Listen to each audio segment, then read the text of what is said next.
And last but not least, let's go into National 2 North. And before we go into our feature club and our interview with Sheffield this week, let's have a look back at round 6 where Harrogate opened their account for 2024-25. They obviously suffered relegation a couple of years ago, bounced straight back last season, and are now off the mark for this season thanks to a 22-16 win against Chester. National 2 North Player of the Week, Fred Shell, leading the way in that one. At the top of the table, there was late drama involving Lim, who just about kept their perfect record intact. Nathan Beasley's late hat-trick try, sealing a 32-37 win away at Tyndale. And by the way, Tyndale's hooker, Ralph Johnston, scored 5 tries for the home side, but it wasn't enough for Tyne to claim their first win of the campaign. And it was Lim who were able to record a 6th victory from 6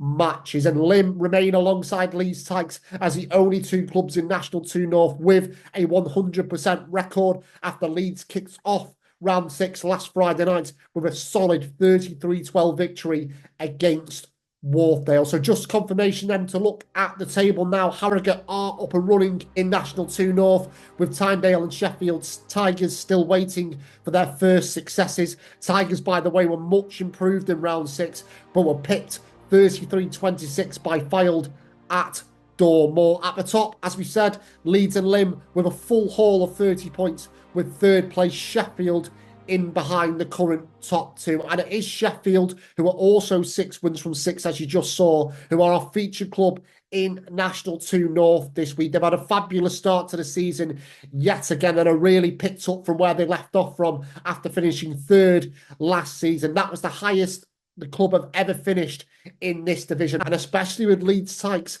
coming to Aberdale Park this weekend, where Sheffield haven't lost in over a year. We wanted to catch up with head coach Anthony Posa and assistant coach and first team captain Dom Parsons to learn a little bit more about the upward trajectory Sheffield currently find themselves on. Yeah, it's been a wonderful start to the season. Obviously, I think one of the strengths has been we've not taken anything for granted because of where we've come from. We've only been a National 2 club for a few years and only really solidified its place in this league last year. And I'm old enough to remember the ill-fated time we last went into Nat 2 and weren't successful. So I think there's plenty of lads that aren't taking things for granted.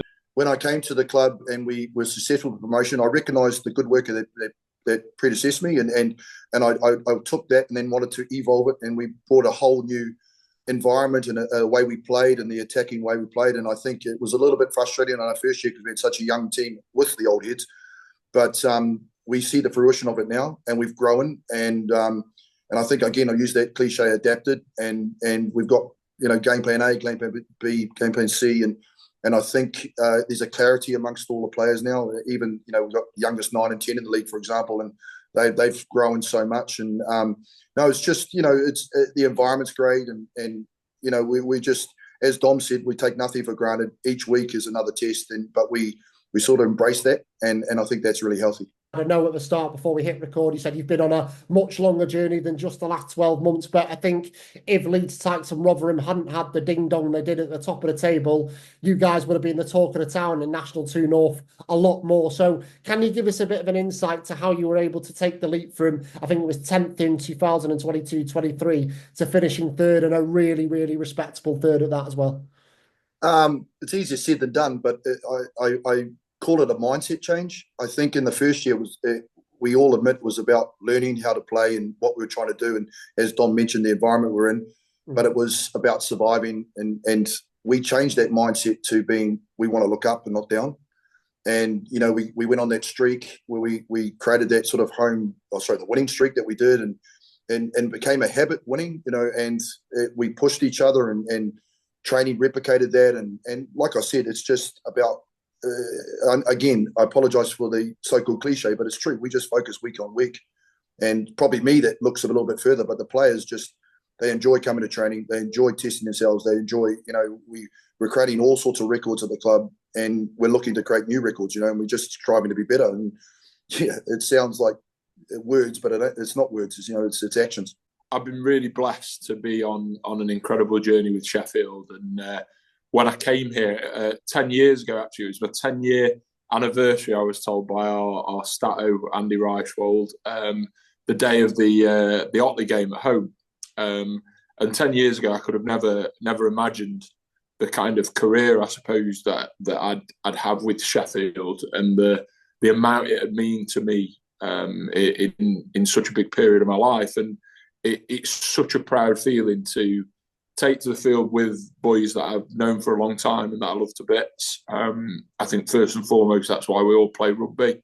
But secondly, to be taken to a field playing the kind of rugby that we're playing at the moment, I think that was something that 10 years ago when I first joined and we were in North East 1, that was a pipe dream, for Sheffield, for the club. And you can feel that around not just the players in the team, not just us as coaches, but when we come off the pitch and the guys that turn out to support us every week, they're clearly having that wonderful feeling as well, because they've been around the club a lot longer than us. Certainly from my perspective, reporting on National 2 North, the home form for Sheffield over the last year has been really, really key as well. So, a question for both of you, really going into such a big game at the weekend against Leeds Tykes. Every time you arrive at Aberdale Park, does it kind of bring a bit of confidence knowing that you've been such a difficult team to beat there since last October?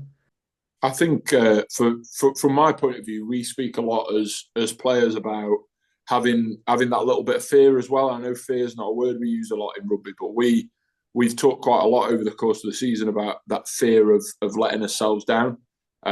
We try not to listen too much to the external noise, but there's definitely a pressure and a fear from us as players that we go out on this field and we've got a responsibility to perform every time we get that jersey, and especially every time we're in that jersey on this pitch. And I think that's just become something that doesn't really even need to be said anymore. Like I said, I mentioned this before, we had clarity, we got the ability to adapt, we've got the ability to change game plans, but we're under no illusion of what's coming this week, and we just want to give the best version of ourselves. That's the key here. Last year was like 80 points in both games, it was just crazy. If you're a defence coach, you probably don't want to watch. It was brilliant. Both games were brilliant. They're a quality team. They've got obviously the two universities and quality players. We know it's going to be a massive test. But like I said, it's about getting us right this week, on the big stage, and that's what we're after. And I'd like to think, and I'm pretty sure we're a better version of ourselves. The new guys that have come in, and there's not been many, but they've added some real quality. We got some touch wood. We got some quality coming back this week that didn't play against Hull. It's just about us giving the best version of ourselves. And if we do that, there's going to be one humdinger of a game. Of the two games, in a way, they didn't kind of reflect the evolution of us over the season. In the first game, I think we were still, that hangover from that 22-23 season that you spoke about, where we were still probably giving opposition sides a bit too much respect. It was Leeds coming down the road, and that was a kind of big thing. And then we obviously went to Headingley that last game of the season. We didn't do what we knew we could do in the first half. We weren't quite there for whatever reason. And then we showed a much better version of ourselves in that second half. I think for us this weekend, the focus is on showing that version of ourselves through 80 minutes. We've earned the right to make it a top of the table clash. So let's do it justice. Like I said, I've got nothing but compliments for the Leeds side that they've assembled. But we're a team, and we've built a team hard, and we'll go as a team. And we can't wait. We just can't wait. Obviously, we talked about the excitement around the club, feel-good factor at the moment, but I know you wanted to give a shout-out, didn't you, for your team manager who's not been particularly well at the moment, so we can kind of end on that message if you'd like. Yeah, with John Shaw's, legend of the club. He's just going through a tough period at the moment, and we just want to send our best to him and get back soon, buddy. So big thanks to Anthony and Dom for their time on the show this week. And we echo Anthony's thoughts and send our best wishes to Sheffield's team manager, John Shaw. And I know the club are probably making him extremely proud at the moment, given they are third in the league and 6 wins from 6. And this weekend, they welcome a hugely talented Leeds Tykes side to Aberdale Park. So can Leeds become the first side to beat Sheffield away from home since Rotherham did it last October. We'll have to wait and see. But what we do know is it's going to be an absolute cracker in Yorkshire on Saturday. So if you are in and around the Sheffield area, we'd highly recommend the trip to Aberdale Park. And that is just one of 7 brilliant games in National 2 North in round 7. So let's have a look at the rest of the fixtures then. Tynedale will be aiming to take the recent positives from a draw with Preston Grasshoppers and running Lynn extremely close last week into their clash with 11th place Chester on Saturday as Tyne go in search of their first win. It's 3 victories in a row now for Fylde, 2 of which have come on the road, but the 4th place side return to Woodlands on Saturday to face Harrogate. Hull Ionians versus Sheffield Tigers. As we said before, the Tigers would have been pleased with the better performance they put in against Fylde in round 6. They go to Hull Ionians aiming to get off the mark on Saturday. Lim take on Otley after their late heroics last week. In terms of Otley, they saw off Preston 45-22 last time out, despite a red card in the second half. But can the visitors end Lim's perfect start?